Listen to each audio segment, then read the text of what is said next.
2008 ನನಗೆ ಈ ಥರದೊಂದು ಯೋಚನೆ ಆಯಿತು. ದೈವಗಳನ್ನು ಕಟ್ಟುವವರು ಅವರು ದೇವರಾದಾಗ ನಮಗೆ ಪ್ರಸಾದ ಕೊಡ್ತಾರೆ, ನುಡಿ ಹೇಳ್ತಾರೆ, ಎಲ್ಲ ಹೇಳ್ತಾರೆ. ಅವರು ಕಾಮನ್ ಪರ್ಸನ್ ಆಗಿದ್ದಾಗ ಅವ್ರನ್ನ ನಾವು ಎಷ್ಟು ಚೆನ್ನಾಗಿ ನೋಡ್ಕೋತೀವಿ ಅಂತ. ನಾನು MK ಮಠ ಅಂತೇಳಿ ಅವರು ನನ್ನ ಪಾತ್ರ ಮಾಡಿದಾಗ ಅವ್ರಿಗೆ ಎಲ್ಲ ಭೂತದ್ದು ಪರಿಕರಗಳನ್ನೆಲ್ಲ ಹಾಕಿ ಅವ್ರಿಗೆ ಮೇಕಪ್ ಎಲ್ಲ ಮಾಡಿ ಆ ವಾದ್ಯಗಳ ಜೊತೆಯಲ್ಲಿ ಅವರು ನರ್ತನ ಮಾಡಿದಾಗ ನಾನು ಏನೋ ಇನ್ಸ್ಟ್ರಕ್ಷನ್ ಕೊಡ್ತೇನೆ, ಅವರು ಅದನ್ನು ಪಾಲಿಸ್ತಾ ಇಲ್ಲ ಡೈರೆಕ್ಟ್ರಾಗಿ. ನನಗೆ ಅವರು ಎದುರು ಥರ ಮಾತಾಡಿದ್ರು. ಆಗ ನಾನು ಏನು ಸಮಾಚಾರ ಅಂತ ಕೇಳ್ತೇನೆ. ಅಣ್ಣ ಎಲ್ಲ ತೆಗೆದ ಮೇಲೆ ಹೇಳಿದ್ರು, ಅಣ್ಣ ನನಗೆ ಏನಾಗಿದೆ ಅಂತ ಗೊತ್ತಿಲ್ಲ, ನನಗೆ ಇಲ್ಲಿ ತಲೆಯಲ್ಲಿ ಯಾರೋ ಹಿಡ್ದಂಗೆ ಆಯಿತು ಅಂತ.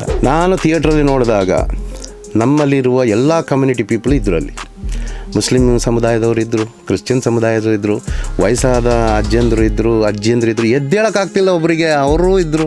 ನೋಡಿ, ನಮ್ಮ ಉತ್ತರ ಭಾಗಕ್ಕೆ ಹೋದರೆ ಅಲ್ಲಿ ಭೂತ ಅಂದಿದ ತಕ್ಷಣ ಗೋಸ್ಟ್ ಅಂತ ಅಂತಾರೆ. ಅವರಿಗೆ ಆ ಒಂದು ಅದನ್ನು ಎಷ್ಟೇ ಎಕ್ಸ್ಪ್ಲೇನ್ ಮಾಡಿದ್ರು ಕೂಡ ಅದು ಅರ್ಥ ಆಗೋದಾಗೆ ಇತ್ತು. ಆದರೆ ಅದು ಹಾಗೆ ಅಲ್ಲ ಅನ್ನೋದನ್ನು ಈ ಚಿತ್ರದ ಮುಖಾಂತರ ತುಂಬ ಜನಕ್ಕೆ ಅದನ್ನು ಅರ್ಥ ಮಾಡಿಕೊಟ್ಟಿದ್ದಾರೆ. ದೈವದ ಬಗ್ಗೆ ಮಾಡುವಾಗ ಅದನ್ನು ಮಾಡಬೇಕು ಅಂದಾಗ ನನಗೆ ಹಿರಿಯರೆಲ್ಲ ಸ್ವಲ್ಪ ಗೈಡ್ಲೈನ್ಸ್ ಕೊಟ್ಟರು. ಅದು ಸ್ಥಾನ ಇರುವ ಜಾಗದಲ್ಲಿ ಆಗಬಾರ್ದು, ನೀನು ಅದಕ್ಕೆ ಒಂದು ಸೆಟ್ ಹಾಕಬೇಕು ಅಂತ. ಅದನ್ನು ಸೆಟ್ ಹಾಕಿದೆ ನಾನು. ಸ್ಥಾನದಲ್ಲಿದ್ದಾಗ ಅದರದ್ದು ಶಕ್ತಿಗಳು ಇದರೊಟ್ಟಿಗೆ ಸೇರಿಕೊಂಡ್ರೆ ಆಮೇಲೆ ಅದೇನೋ ಪರ್ಫಾರ್ಮೆನ್ಸ್ ಜೊತೆಯಲ್ಲಿ ಅದು ಸೇರ್ಕೊಂಡ್ಬಿಟ್ರೆ ಕಷ್ಟನೇ. ಮತ್ತೆ 2009 ಇಂಟರ್ನ್ಯಾಷನಲ್ ಅವಾರ್ಡ್ ಗೋವಾ, ಅದೊಂದು cinema Gaggara first Tulu cinema international ಅವಾರ್ಡ್ಗೆ ಸೆಲೆಕ್ಟ್ ಆಯಿತು. ಆದಾಗ ದೊಡ್ಡ ಥಿಯೇಟ್ರು, ಆ ಥಿಯೇಟ್ರಲ್ಲಿ ಒಂದು 10 ಜನ ಇದ್ದರು. ಅಯ್ಯೋ, ಇಷ್ಟು ದೊಡ್ಡ ಥಿಯೇಟ್ರಲ್ಲಿ 10 ಜನ ಇದ್ದರು. ಬೇಜಾರು ಮಾಡಿಕೊಂಡು ಹೋದೆ ನಾನು. ಪಿಕ್ಚರ್ ಮುಗಿಯುವ ಸೌಂಡ್ ಗೊತ್ತಾಗ್ತದೆ ನನಗೆ, ಈಗ ಮುಗೀತದೆ ಅಂತ. ಹೋದಾಗ ಫುಲ್ಲು ಫಾರಿನರ್ಸ್ ಇದ್ದರು. ಎಲ್ಲರೂ ನನ್ನ ತಕ್ಕೊಂಡು, where can we see this, ಎಲ್ಲಿ ಸಿಗ್ತದೆ ಇದು, can I have your number ಅಂತ ಎಲ್ಲ ಅವರಿಗೆ ನೋಡಬೇಕು ಬರಬೇಕು ಅಂತ. ನಾನು ಆಗ ಯು ಕ್ಯಾನ್ ಕಾಲ್ ಮೀ ಅಂತೇಳಿ ವಿಸಿಟಿಂಗ್ ಕಾರ್ಡ್ ಎಲ್ಲ ಕೊಟ್ಟೆ. ನನಗೆ ಆವತ್ತಿನ ದಿನ ಏನು ಹೇಳ್ತಾರೆ, ತುಂಬ ಎಕ್ಸೈಟ್ಮೆಂಟ್ ಆದಾಗ ಕತ್ತೊಂದು ನೋವಾಗೋದು ಅಂತ ಇದೆ ನನಗೆ. ಆ ಕತ್ತು ನೋವಾಯಿತು. ಹಾಗಾಗಿ ಅಲ್ಲಿಯೇ ನನ್ನ ಪಿಕ್ಚರಲ್ಲಿ ನಾನು ಅದನ್ನು ಒಪ್ಪಿಸಿದ್ದೇನೆ. ಯಾಕಂತೇಳಿದರೆ, ಯಾವುದೇ ಸಂಸ್ಕೃತಿ ಬೆಳಿಬೇಕು ಅಂದರೆ ಅದರ ಹಿಂದೆ ಕೆಲಸ ಮಾಡುವವನು ಚೆನ್ನಾಗಿರಬೇಕು. ಬೊಂಬಾಟ್ ಸಿನಿಮಾ ನೋಡ್ತಾ ಇರುವಂಥ ಎಲ್ಲ ಪ್ರೇಕ್ಷಕರಿಗೆ ನಮಸ್ಕಾರ. ನಾನು ಸೂರಜ್, ಮಂಗಳೂರು. ಕಾಂತಾರ ಸಿನಿಮಾನ ಎಲ್ಲ ಒಂದು ವರ್ಗದ ಜನ, ಎಲ್ಲ ಭಾಷಿಕರ ಜನಗಳು ಮೆಚ್ಚಿದ್ದಾರೆ.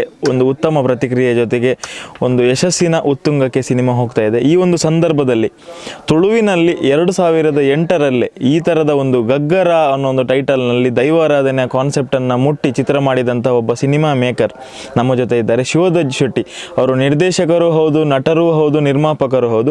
ಕಾಂತಾರ ಸಿನಿಮಾನ ಅವರು ನೋಡಿದ್ದಾರಂತೆ. ಸಿನಿಮಾದ ಅಭಿಪ್ರಾಯ ಹಾಗೂ ಈ ಥರದ ಕಾನ್ಸೆಪ್ಟ್ ಈ ಒಂದು ಜನ್ರೇಷನ್ಗೆ ಕೊಡ್ತಾ ಇರುವ ಬಗ್ಗೆ ಅವ್ರದ್ದು ಸ್ವಲ್ಪ ಮಾತಾಡ್ಸೋಣ ಬನ್ನಿ. ಹಲೋ ಸರ್, ನಮಸ್ತೆ, ವೆಲ್ಕಮ್ ಟು ಮ್ಯಾಂಗ್ಳೂರ್. ತುಂಬ ದಿನ ಆದಮೇಲೆ ಮಂಗಳೂರಿನಲ್ಲಿ ನಿಮ್ಮನ್ನು ನೋಡ್ತಾ ಇದ್ದೇವೆ. ಎಲ್ಲ ನಾನು, ನಮ್ಮ ಊರೇ ಮಂಗಳೂರು, ಪಕ್ಕದ ಪುತ್ತೂರು. ಮಂಗಳೂರು ಬರ್ತಾ ಇರ್ತೀನಿ ನಾನು. ಯಾಕಂದರೆ ನನ್ನ ಸಿನಿಮಾದ ವಿಚಾರದಲ್ಲಿ ಅಥವಾ ಅದರದ್ದು ಪೋಸ್ಟ್ ಪ್ರೊಡಕ್ಷನ್ ಕೆಲಸಕ್ಕೆ ನಾನು ಇಲ್ಲಿ ಮಂಗಳೂರಿಗೆ ಬರ್ತಾ ಇರ್ತೀನಿ. ಮಂಗಳೂರು ನಮ್ಮದೇ ಊರಲ್ವಾ, ನಮ್ಮ ಊರಲ್ಲಿ ನಮಗೆ ಯಾವಾಗಲೂ ಆ ಫ್ರೀಡಮು ಮತ್ತು ಆ ಖುಷಿ ಇರುತ್ತೆ. ಸೊ ಕಾಂತಾರ ಸಿನಿಮಾ ನಿಮಗೆ ಗೊತ್ತಿದೆ ಎಷ್ಟು ದೊಡ್ಡ ಯಶಸ್ಸನ್ನು ಪಡ್ಕೊಂಡಿದೆ, ಯಾವ ಥರ ಹೋಗ್ತಾ ಇದೆ ಅಂತ ಹೇಳಿ. 2008 ತಾವು ಈ ಥರದ ಒಂದು ಕಾನ್ಸೆಪ್ಟನ್ನು ಮುಟ್ಟಿ ಗಗ್ಗರ ಅಂತ ಒಂದು ತುಳು ಸಿನಿಮಾ ಮಾಡಿದರೆ ಅದಕ್ಕೆ state award plus national award ಕೂಡ ಆ ಟೈಮಲ್ಲೇ ಬಂದಿತ್ತು, ಒಂದು 12-13 ವರ್ಷದ ಹಿಂದೆ. ಏನು ಹೇಳ್ತೀರಿ? ಅದೇ ಥರದ ಕಾನ್ಸೆಪ್ಟ್ ಇವಾಗ ಸ್ವಲ್ಪ ಕಮರ್ಷಿಯಲಿ ಇದು ಮಾಡಿ ಕಾಂತಾರ ಬಂದಿದೆ. ಸಿನಿಮಾ ನೋಡಿದ್ರೆ ನಿಮಗೆ ಹೇಗೆ ಅನ್ನಿಸ್ತು? 100%. ಯಾಕಂತ ಹೇಳಿದ್ರೆ ಸಿನಿಮಾ ಯಾರು ನೋಡಿಲ್ಲ. ನಮಗೆ ಗೊತ್ತಿದ್ದ ಹಾಗೆ ಬರೀ ತುಳುನಾಡವರಲ್ಲ, ಇಡೀ ವರ್ಲ್ಡ್ ವೈಡಲ್ಲಿ ಈ ಸಿನಿಮಾನ ನೋಡಿದ್ದಾರೆ. ಒಂದು ಸರ್ತಿ ಅಲ್ಲ, 3 ಸರ್ತಿ 4 ಸರ್ತಿ ನೋಡಿದವರು ಇದ್ದಾರೆ. 2008 ನನಗೆ ಈ ಥರದೊಂದು ಯೋಚನೆ ಆಯಿತು. ದೈವಗಳನ್ನು ಕಟ್ಟುವವರು, ದೈವದ ಕಾರ್ಯವನ್ನು ಮಾಡುವವರು, ಚಾಕರಿ ಮಾಡುವವರು, ಅವರು ದೇವರಾದಾಗ ನಮಗೆ ಪ್ರಸಾದ ಕೊಡ್ತಾರೆ, ನುಡಿ ಹೇಳ್ತಾರೆ, ಎಲ್ಲ ಹೇಳ್ತಾರೆ. ಆದರೆ ಅವರು ಬಿಟ್ಟಾಗ ಆ ಒಂದು ದೇವರಾಗಿ ಅವರನ್ನೆಲ್ಲ ಬಂದು ಅವ್ರ ಕಾಮನ್ ಪರ್ಸನ್ ಆಗಿದ್ದಾಗ ಅವರನ್ನು ನಾವು ಎಷ್ಟು ಚೆನ್ನಾಗಿ ನೋಡ್ಕೋತೀವಿ ಅಂತ. ಇದು ಒಂದು ಸಂಸ್ಕೃತಿಯ ಭಾಗವಾಗಿ ನಾನು ತಗೊಂಡೆ. ಇಲ್ಲಿ ತಂದೆಯ ಪಾತ್ರ ತನಿಯ ಪೂತಕೋಲ ಕಟ್ಟುವ ಚಾಕರಿ ಮಾಡುವವರಾಗಿರ್ತಾರೆ. ಮಗ ಈ 6 ತಿಂಗಳು ಮಾತ್ರ ಕೆಲಸ ಇದೆ, 6 ತಿಂಗಳು ಕೆಲಸ ಇಲ್ಲ. ಅವನು ಆ ಬಡತನ ನೋಡಿರ್ತಾನೆ, ಊಟ ಮಾಡೋದಕ್ಕೂ ಗತಿ ಇರಲ್ಲ, ಆ ಥರದ್ದು ಬಡತನ ನೋಡಿರ್ತಾರೆ. ಸುಚೀಂದ್ರ ಪ್ರಸಾದ್ ಅವ್ರು ಮಾಡಿದ್ರು, ಇದು MK ಮಠ ಅವ್ರು ಮಾಡಿದ್ರು. ಈ ತಂದೆ ಮತ್ತು ಮಗನ ಒಳಗಡೆ ಇರುವಂಥ ಒಂದು ಕಾಂಟ್ರಾಸ್ಟ್ ಅವನಿಗೇನೆಂದರೆ, ನಾನು ಚೆನ್ನಾಗಿ ಓದಿ ಒಬ್ಬ ಮೇಷ್ಟ್ರು ಆಗಬೇಕು, ಮೇಷ್ಟ್ರಾದ ನಂತರ ನನಗೆ ಸಂಬಳ ಸಿಗುತ್ತೆ, ಈ ಬಡತನದ 6 ತಿಂಗಳು ಜೀವನ ಬೇಡ ನನಗೆ ಅನ್ನೋದನ್ನು ಅವನು ಡಿಸೈಡ್ ಮಾಡಿರ್ತಾನೆ. ಆದರೆ ಊರಿನ ಜನ ಏನು ಮಾಡ್ತಾರೆ ಅಂದರೆ ಈ ತಂದೆಯನ್ನು ಕೋಲ ಕಟ್ಟಿಸ್ತಾರೆ, ಆ ಎಲ್ಲ ಪರಿಕರ ಮತ್ತು ಆ ಕೋಲ ಮುಗ್ದ ಮೇಲೆ ಬೊಂಡ ಅದು ಇದೆಲ್ಲ ಸಿಗ್ತದಲ್ಲ, ಎಳ್ನೀರು ಅದು ಇದೆಲ್ಲ. ಮಗನಿಗೆ ಅದನ್ನು ನೋಡಿದ್ರೆ ಒಂದು ಅಸಹ್ಯ ಭಾವನೆ ಇರುತ್ತೆ. ಸೊ ಅಲ್ಲಿ ಏನಾಗುತ್ತೆ, ತಂದೆಯವರೊಂದು ಅಪಘಾತಕ್ಕೆ ಒಳಗಾಗ್ತಾರೆ, ಒಂದು ಸಂಕದಿಂದ ಬಿದ್ದು ಸೊಂಟ ಮುರಿದೋಗುತ್ತೆ. ಅದಕ್ಕೆ ದೊಡ್ಡ ಆಸ್ಪತ್ರೆಗೆ ಹೋಗೋದಕ್ಕೆ ಕಾಸಿರೋದಿಲ್ಲ. ಕಾಸಿಲ್ದಿರುವಾಗ ಊರ ಜನ ಹತ್ರ ಎಲ್ಲ ಮಗ ಬೇಡ್ತಾನೆ. ಎಲ್ಲರೂ 100-200 ಕೊಡ್ತಾರೆ, ಆದರೆ ಅದು ದೊಡ್ಡ ಮಟ್ಟದಲ್ಲಿ ಆಪ್ರೇಷನ್ ಮಾಡುವಷ್ಟು ದುಡ್ಡು ಸಿಗೋದಿಲ್ಲ ಅವನಿಗೆ. ಅದು ಮತ್ತೆ ಅವನಿಗೆ ಈ ಸೊಸೈಟಿ ಮೇಲೆ, ಈ ಒಂದು ವೃತ್ತಿಯ ಬಗ್ಗೆ ಅವನಿಗೆ ಒಂದು ಬೇಜಾರಿರುತ್ತೆ ಅದೊಂದು. ಸೊ ಅವನು ಕಟ್ಟಲ್ಲ ಅಂತ ಡಿಸೈಡ್ ಮಾಡಿರ್ತಾನೆ. ಆದರೆ ಅವನಿಗೆ ಗೊತ್ತಿದೆ, ಚಿಕ್ಕದಿರುವಾಗ ಪುರಿ ಉಂಡೆಯನ್ನು ತಿನ್ನಿಸಿ ಅಪ್ಪ ಮಗನಿಗೆ ಕಲಿಸಿರ್ತಾರೆ. That flashback. ಸೊ ಊರು ಜನ ಏನು ಮಾಡ್ತಾರೆ, ತಂದೆಯಿಂದ ಕಟ್ಟಲಿಕ್ಕೆ ಆಗೋದಿಲ್ಲ ಅಂತ ಹೇಳಿದರೆ ಮಗ ಕಟ್ಟಬೇಕು ಅಂತ ಆಗುತ್ತೆ. ಮಗ ಹೇಳ್ತಾನೆ ನಾನು ಕಟ್ಟಲ್ಲ ಅಂತ. ಅದೊಂದು ಅವನ ಮನಸ್ಸೊಳಗಡೆ ಇದ್ದಂತಹ ಕ್ರಾಂತಿ ಅದು. ಆ ಕ್ರಾಂತಿಗೆ ಕೊನೆಗೆ ತಂದೆಯ ವಿಕೃತವಾದಂಥ ಭೂತದ ಪರ್ಫಾರ್ಮೆನ್ಸ್ ಕನ್ಸಲ್ಲಿ ಬರುತ್ತೆ. ಮೇಷ್ಟ್ರಾಗಿರ್ತಾನೆ, ಇಲ್ಲ ನಾನು ಭೂತ ಕಟ್ತೀನಿ ಅಂತ ಹೇಳ್ತಾನೆ. ಅಪ್ಪ ಹೋಗಿ ಯಜಮಾನರಿಗೆ ಹೇಳ್ತಾರೆ ನನ್ನ ಮಗ ಒಪ್ಕೊಂಡಿದ್ದಾನೆ ಅಂತ. ಆಗ ಜನ ಏನು ಹೇಳ್ತಾರೆ ಅಂದರೆ ಅದು ಭೂತನೇ ಅವನನ್ನು ಒಪ್ಪಿಸಿದ್ದು ಅಂತ. ಆ್ಯಕ್ಚುಲಿ ಅಲ್ಲಿ ಆಗಿರೋದೇನೆಂದರೆ, ಒಬ್ಬ ಎಜುಕೇಟೆಡ್ ಆಗಿ ಈ ಸಂಸ್ಕೃತಿಯನ್ನು ಮುಂದೆ ತಗೊಂಡೋಗೋಕ್ಕೆ ಒಂದು ಜನ ಬೇಕು. ಅದರ ಚಾಕರಿ ಮಾಡೋರು ಅದನ್ನು ಮುಂದೆ ತಗೊಂಡೋಗುವಂತಹ ಒಂದು ಇನ್ನೂ ಫ್ಯೂಚರ್ಗೆ ಆ ಪರಂಪರೆಯನ್ನು ಮುಂದುವರಿಸಿಗೆ ಜನ ಬೇಕು. ಇಲ್ಲದಿದ್ದರೆ ಭೂತ ಕಟ್ಟುವವರು ಜನಸಂಖ್ಯೆ ಕಮ್ಮಿ ಆದರೆ ಭೂತ ಎಲ್ಲಿ ಆಗ್ತದೆ, ನಾವು ಕಟ್ಟಲಿಕ್ಕೆ ಆಗೋದಿಲ್ಲಲ್ಲ. ಹಾಗೆ ಆ ಒಂದು ಕಾನ್ಸೆಪ್ಟ್ ನನ್ನ ಮೈಂಡಲ್ಲಿ 5ನೇ ಕ್ಲಾಸಲ್ಲಿತ್ತು ನನ್ನ ಹತ್ರ. ನನ್ನ ಅಜ್ಜ ಅವರಿಗೆ ಬೈಯೋದು, ದೇವರಾದಾಗ ಅವರು ಅಜ್ಜನಿಗೆ ಬೈಯೋದು. ಸೊ ಅವರು ದೂರದಿಂದ ನಿಂತು ಆ ಮನೆಯ ಒಳಗಡೆ ಬರದೇ ಇದ್ದವರು ಭೂತ ಆದ ಮೇಲೆ ಮನೆ ಒಳಗಡೆ ಬಂದು ಹಾಲು ಕುಡಿದು ಹೋಗೋದು, ಈ ಒಂದು ವಿಚಾರ ಜಿಜ್ಞಾಸೆ ನನ್ನ ಮನಸ್ಸಲ್ಲಿ ಹಂಗೆ ಇತ್ತು. ಅದನ್ನು ನಾನು 10 ದಿನದಲ್ಲಿ 10 ಲಕ್ಷ ರೂಪಾಯಿಯಲ್ಲಿ ಸಿನಿಮಾ ಮಾಡಿದೆ, ನನಗೆ ತಿಳಿದ ಹಾಗೆ. ಆಗ ದೈವದ ಬಗ್ಗೆ ಮಾಡುವಾಗ ತುಂಬ ಅದಕ್ಕೆ ಇದಿದೆ, ಅದು ನಮ್ಮ ನಂಬಿಕೆ ಅದು. ಮತ್ತು ನಾವು ಅದನ್ನು ಆರಾಧಿಸುವಂಥವರು, ಅಲ್ಲಿ ಎಲ್ಲೂ ಅದಕ್ಕೆ ಚ್ಯುತಿ ಬರದ ಹಾಗೆ, ಎಲ್ಲೂ ಅದು ಮಿಸ್ಟೇಕ್ಸ್ ಅಂತ ಅನ್ಸೋದ ಹಾಗೆ ಅದನ್ನು ಮಾಡಬೇಕು ಅಂದಾಗ ನನಗೆ ಹಿರಿಯರೆಲ್ಲ ಸ್ವಲ್ಪ ಗೈಡ್ಲೈನ್ಸ್ ಕೊಟ್ಟರು. ಅದು ಸ್ಥಾನ ಇರುವ ಜಾಗದಲ್ಲಿ ಆಗಬಾರ್ದು, ನೀನು ಅದಕ್ಕೆ ಒಂದು ಸೆಟ್ ಹಾಕಬೇಕು ಅಂತ. ಅದನ್ನು ಸೆಟ್ ಹಾಕಿದೆ ನಾನು. ಸ್ಥಾನದಲ್ಲಿದ್ದಾಗ ಅದರದ್ದು ಶಕ್ತಿಗಳು ಇದರೊಟ್ಟಿಗೆ ಸೇರಿಕೊಂಡ್ರೆ ಆಮೇಲೆ ಅದೇನೋ ಪರ್ಫಾರ್ಮೆನ್ಸ್ ಜೊತೆಯಲ್ಲಿ ಅದು ಸೇರ್ಕೊಂಡ್ಬಿಟ್ರೆ ಕಷ್ಟನೇ ಮತ್ತೆ. ಆದರೆ ಎಲ್ಲ ದೈವಗಳಿಗೂ ನಮಸ್ಕಾರ ಮಾಡಿ ನಾನು ಅದರ ತಪ್ಪು ಕಾಣಿಕೆಯನ್ನು ಹಾಕಿ ಈ ಚಿತ್ರಕ್ಕೆ ನನಗೆ ಆಶೀರ್ವಾದ ಮಾಡಬೇಕು ಅಂತ ಅದೇ ದೈವಗಳ ಹತ್ರ ಕೇಳಿಕೊಂಡು ಆ ಚಿತ್ರ ಮಾಡಿದೆ. ಆ ಚಿತ್ರ ರಾಷ್ಟ್ರ ಪ್ರಶಸ್ತಿ ಬಂತು, ಇಂಟರ್ನ್ಯಾಷನಲ್ ಅವಾರ್ಡ್ ಒಂದು ಬಂತು, and state award best actor ಮಟನ್ಗೆ ಬಂತು. ಇದು ಒಂದು ಆಗಿನ ಸಂದರ್ಭದಲ್ಲಿ ಅದು ಆಗೋಯಿತು. ಆಗ ನಾನು ಈ ಭೂತಕೋಲವನ್ನು ಸಿನಿಮಾಕ್ಕೆ ಚಿತ್ರದ ವಿಚಾರದಲ್ಲಿ ನಾನು ತಂದೆ, ಅದು ಸಣ್ಣ ಮಟ್ಟದಲ್ಲಿ ತಂದೆ. ನನ್ನ ಏನು ಬಜೆಟ್ಟು ಮತ್ತು ಪರಿಮಿತಿಯರ ಒಳಗಡೆ ಮಾಡಿದೆ. ಕಾಂತಾರ ಹಾಗಲ್ಲ ಅದು. ನಾನು ನಿಜವಾಗಿ ಹೇಳ್ಬೇಕಂತ hats off to Rishab Shetty and team. ಏಕೆಂದರೆ ಈ ಚಿತ್ರದ ಮುಖಾಂತರ ನಮ್ಮ ತುಳುನಾಡಿನ ಒಂದು ಸಂಸ್ಕೃತಿಯ ಭಾಗವಾಗಿರುವಂತಹ ಕಂಬಳ ಆಗಿರಲಿ, ಆಮೇಲೆ ನಮ್ಮ ಆಚಾರ ವಿಚಾರಗಳಾಗಿರಲಿ, ನಮ್ಮ ಆಹಾರ ಪದ್ಧತಿಯಾಗಿರಲಿ, ನಮ್ಮ ಯೋಚನೆಗಳಾಗಿರಲಿ, ನಮ್ಮ ಹಾಸ್ಯದ ಒಂದು ತುಳುನಾಡಿನಲ್ಲಿರುವಷ್ಟು ಹಾಸ್ಯ, ಟೈಮ್ ಸೆನ್ಸ್ ಅಂತ ಹೇಳ್ತೀರಲ್ಲ, ಆ ಹ್ಯೂಮರ್ ಸೆನ್ಸ್ ಇದೆ ಅಲ್ವಾ, ಅದನ್ನಾಗಲಿ ಜೊತೆಗೆ ಆ ದೇವರುಗಳ ವಿಚಾರಗಳದೆಲ್ಲ ಭಾಳ ಚೆನ್ನಾಗಿ ಕಾಂತಾರದಲ್ಲಿ ಹೇಳಿದ್ದಾರೆ. ತುಂಬ ಖುಷಿಯಾಯಿತು. ಯಾಕಂತ ಹೇಳಿದ್ರೆ ನೋಡಿ, ನಮ್ಮ ಉತ್ತರ ಭಾಗಕ್ಕೆ ಹೋದರೆ ಅಲ್ಲಿ ಭೂತ ಅಂದಿದ ತಕ್ಷಣ ಗೋಸ್ಟ್ ಅಂತ ಅಂತೀರ ನೀವು. ಭೂತಗಳನ್ನು ಆರಾಧಿಸ್ತೀರಿ ಅಂದರೆ ದಟ್ ಈಸ್ ಕಾಲ್ಡ್ ದೆವ್ವ.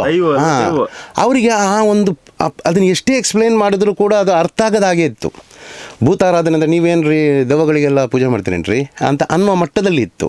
ಆದರೆ ಅದು ಹಾಗೆ ಅಲ್ಲ ಅನ್ನೋದನ್ನು ಈ ಚಿತ್ರದ ಮುಖಾಂತರ ತುಂಬ ಜನಕ್ಕೆ ಅದನ್ನು ಅರ್ಥ ಮಾಡಿಕೊಟ್ಟಿದ್ದಾರೆ. ನಮ್ಮ ಈ ದೈವಾರಾಧನೆಯ ವಿಚಾರದಲ್ಲಿ, ಆ ಒಂದು ನಂಬಿಕೆಯ ವಿಚಾರದಲ್ಲಿ ಅದು ಇವತ್ತು ರಾಷ್ಟ್ರ ಮತ್ತು ಅಂತಾರಾಷ್ಟ್ರೀಯ ಮಟ್ಟದಲ್ಲಿ ದೊಡ್ಡ ಮಟ್ಟದಲ್ಲಿ ಅದನ್ನು ತಂದವರಿಗೆ ಕೊಟ್ಟಿದೆ. ಅದು ನನಗೆ ಬಹಳ ಖುಷಿ. ಯಾಕಂತ ಹೇಳಿದ್ರೆ ನಮ್ಮಲ್ಲಿ ಇನ್ನಷ್ಟು ಸಂಸ್ಕೃತಿಗಳಿದೆ. ಈಗ ಕಂಬಳ ಅಂತ ಒಂದು ಸಿನಿಮಾ ಬರ್ತದೆ, ಅದು ಕೂಡ ನಮ್ಮಲ್ಲಿ ಈ ಕಂಬಳ ಅಂದಿದ ತಕ್ಷಣ ಅದು ಕಾಂಪಿಟಿಷನ್ ಅಲ್ಲ, ಅದು ನಮ್ಮ ಸಂಸ್ಕೃತಿಯ ಒಂದು ಭಾಗ ಆಗಿದೆ ಅದು.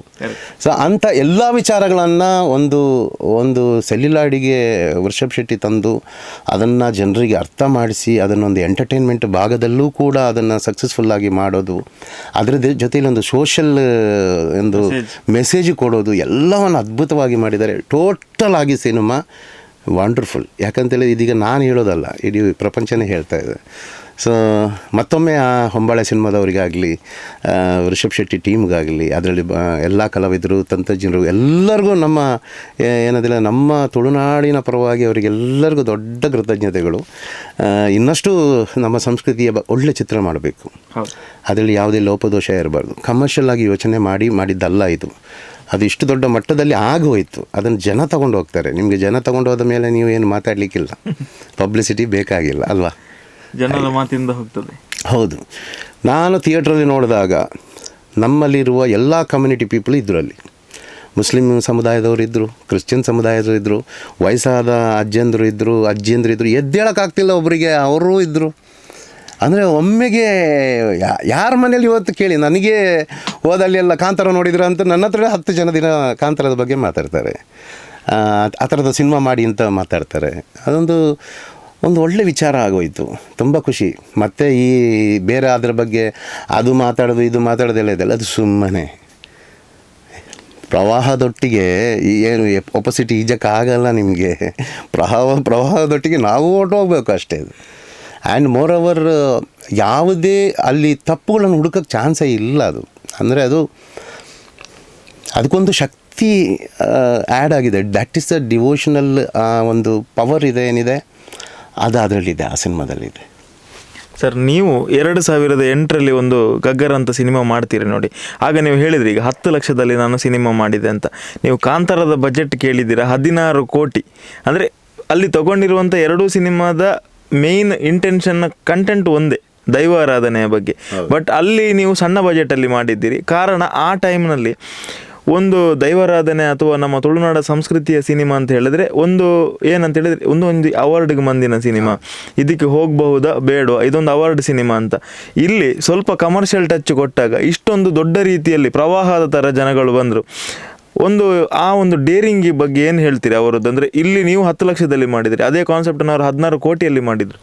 ಇಲ್ಲ ನೋಡಿ, ಅದು ಮನುಷ್ಯನಿಗೆ ಪ್ರತಿಯೊಬ್ಬರಿಗೂ ಅವರದೇ ಆದ ಯೋಚನೆಯಲ್ಲಿ ಯಾವ್ಯಾವ ಸಂದರ್ಭದಲ್ಲಿ ಏನೇನು ಆಗಬೇಕು ಅಂತ ಒಂದು ಇರುತ್ತೆ. ಅದು ಒಬ್ಬ ನಿರ್ದೇಶಕನಾಗಿ ರಿಷಬ್ ಶೆಟ್ಟಿ ಅವರು ಇದರ ಬಗ್ಗೆ ತುಂಬ ಕೆಲಸ ಮಾಡಿದ್ದಾರೆ.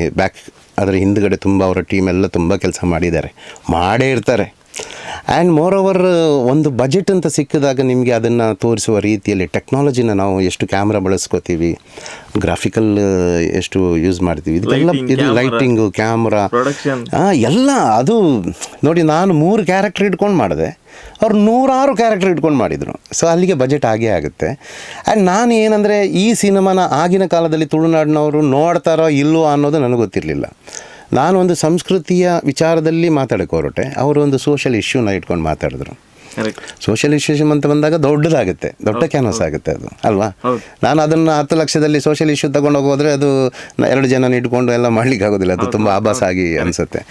ಒಟ್ಟಾರೆ ಹೇಳಬೇಕು ಅಂತ ಹೇಳಿದ್ರೆ ಕಂಟೆಂಟ್ ಅದಾದಮೇಲೆ ಪಿಂಗಾರ ಅಂತ ಮಾಡಿದರು, ಯಾರು ಪ್ರೀತಮ್ ಶೆಟ್ಟಿ, ಅದು ನ್ಯಾಷನಲ್ ಅವಾರ್ಡ್. ನೋಡಿ, ಒಂದು ಭೂತ ಆರಾಧನೆಯ ಬಗ್ಗೆ ಮಾಡುವಾಗ ಅಲ್ಲಿ ಆಗುಹೋಗುಗಳ ಸಂಸ್ಕೃತಿಯಲ್ಲಿರುವಂತಹ ಕೆಲವು ಕಲ್ಚರಲ್ ಆ್ಯಟಿಟ್ಯೂಡ್ಸ್ ಇರ್ತದಲ್ಲ, ಅದನ್ನು ತುಂಬ ರಿಸರ್ಚ್ ಮಾಡಿರಬೇಕು.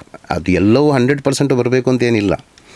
ಭೂತ ಕಟ್ಟುವಾಗ ಶುರು ಮಾಡುವಂಥ ಅರ್ಧಳ ಏನು ಹಾಕ್ತಾರಲ್ಲ, ಅಲ್ಲಿಂದ ಪಾರ್ಧನಗಳು ಎಲ್ಲ ಶುರು ಆಗ್ತದೆ. ಅದು ಕಂಪ್ಲೀಟ್ ಪ್ರಾಸೆಸ್ಸನ್ನು ನೀವು ಸಿನಿಮಾದಲ್ಲಿ ತರೋಕ್ಕಾಗಲ್ಲ.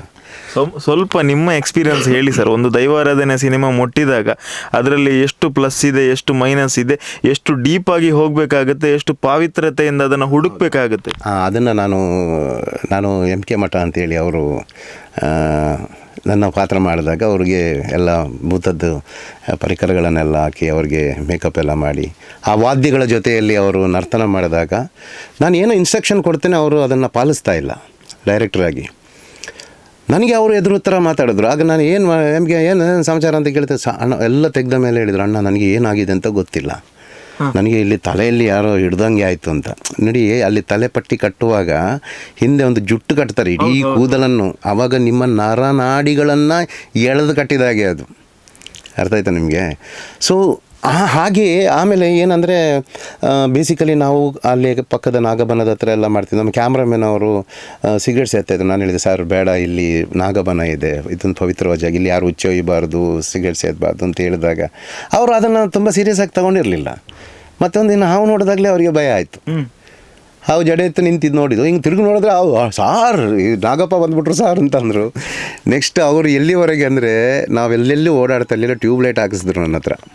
ರಾತ್ರಿ ಓಡಾಡುವ ಜಾಗದಲ್ಲೆಲ್ಲ ಟ್ಯೂಬ್ಲೈಟ್ ಅಂದರೆ ನೋಡಿ, ಅದು ಒಂದು ಪರಿಸರ, ಅದೊಂದು ಪ್ರಕೃತಿ. ಅದು ಕಾಂತಾರ ಅನ್ನೋದೇ ಒಂದು ಕಾಡು ಅನ್ನೋ ಡಿವೈನ್ ಕಾಡು. ಅದು ಈ ಕಾಡನ್ನು ನಾವು ನಾಗನನ್ನಾಗಲಿ ಕಾಡನ್ನಾಗಲಿ ನಾವು ಎಷ್ಟು ವರ್ಷದಿಂದ ಪೂಜೆ ಮಾಡ್ತಾಯಿದ್ದೀವಿ ನಾವು. ಪ್ರಕೃತಿ ಮುಂದೆ ಯಾವ ಮನುಷ್ಯನೂ ಗೆಲ್ಲೋದೇ ಇಲ್ವಲ್ಲ, ಪ್ರಕೃತಿ ದೇವರಲ್ವ, ಅದಕ್ಕಿಂತ ದೊಡ್ಡದು ಏನಿಲ್ಲ. ನಾವು ಇವತ್ತು ಇದು ಕೂತು ಮಾತಾಡಬೇಕಾದ್ರೆ ಆಕ್ಸಿಜನ್ ಬೇಕು, ನೀರು ಬೇಕು, ಅದೆಲ್ಲ ಎಲ್ಲಿಂದ ಬಂತು ಅಲ್ವಾ? ನೀವು ಬಟ್ಟೆ ಏನು ಬೇಕಾದರೂ ಹಾಕ್ಬೋದು, ಜೋಬಲಿ ಕಾಸು ಕಾಡು ಇಟ್ಕೋತೀರ, ಏನು ಬೇಕಾದರೂ ಇರ್ಬೋದು. ಆದರೆ ಪ್ರಕೃತಿಯ ಮುಂದೆ ನಾವೆಲ್ಲರೂ ಸಮಾನರೇ, ಎವ್ರಿ ಒನ್. ನಾವು ನಮ್ಮ ಇದಕ್ಕೋಸ್ಕರ ಶೋಕಿಗೋಸ್ಕರ AC ಹಾಕ್ಕೊಳ್ತೀವಿ, ಅದೆಲ್ಲ ಆಗ್ತೀವಿ, ಅದು ಬೇರೆ. ಬಟ್ ಪ್ರಕೃತಿ, ನಾನು ಹೇಳೋದು ಯಾವಾಗಲೂ ಒಂದು ಮಾತು ಏನಂದರೆ, ಜನರಾಗಿ ನೀನು ಬುದ್ಧಿವಂತ, ಬೆಳೆದು ಬೇಯಿಸಿ ತಿನ್ನು ಅಂತ. ಬೆಳೆದು ಬೇಯಿಸಿ ತಿನ್ನು.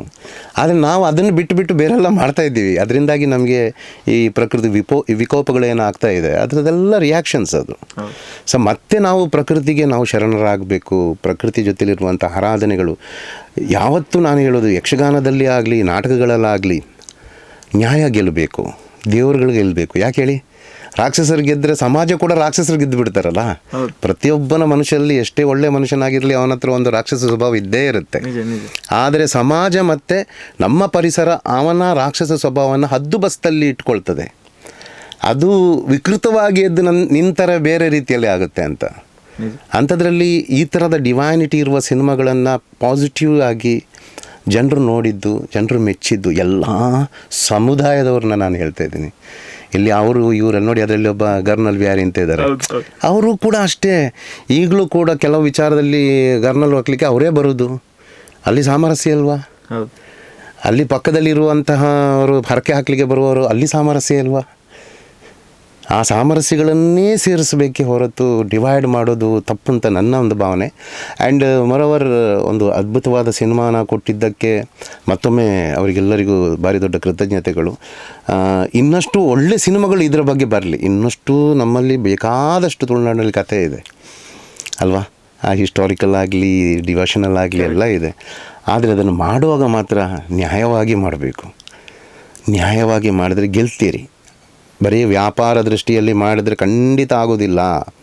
ಅದನ್ನು ನ್ಯಾಯವಾಗಿ, ಅದಕ್ಕೆ ಬೇಕಾದ ಆ ವಿಚಾರಗಳಿಗೆ ಎಲ್ಲೂ ಕೂಡ ಯಾವುದೇ ರೀತಿಯ ಅದನ್ನು ನಂಬುವವರಿಗೆ ಹರ್ಟ್ ಆಗದಾಗೆ, ಆ ವಿಚಾರಕ್ಕೆ ಏನು ಮೋಸ ಆಗದಾಗೆ, ಆ ಹಿಸ್ಟ್ರಿನ ತಿದ್ದದ ಹಾಗೆ, ಆ ಚರಿತ್ರೆಯನ್ನು ಬದಲು ಮಾಡದ ಹಾಗೆ, ಏನೋ ಒಂದು ಅಗೌರವ ಬರದ ಹಾಗೆ, ಆ ರೆಸ್ಪೆಕ್ಟ್ಫುಲ್ಲಾಗಿ ಆ ಡಿವೈನಿಟಿನ ಕಾಪಾಡುವ ಧರ್ಮ ನಮ್ಮದು ಧರ್ಮ. ಅದು ಧರ್ಮ ಅಂತ ಹೇಳಿದರೆ ಅದೇ ಸರ್.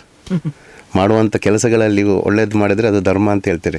ಇನ್ನೊಂದು ಕೇಳಿರ್ಬೋದು ನೀವು, ಹಿಂದೆ ಮನೆಗೆ ಬೇಡಕ್ಕೆ ಬಂದಾಗ ಧರ್ಮ ಕೊಡೋದು ಅಂತ ಹೇಳ್ತಿದ್ವಿ. ಅದು ಧರ್ಮ ಸರ್.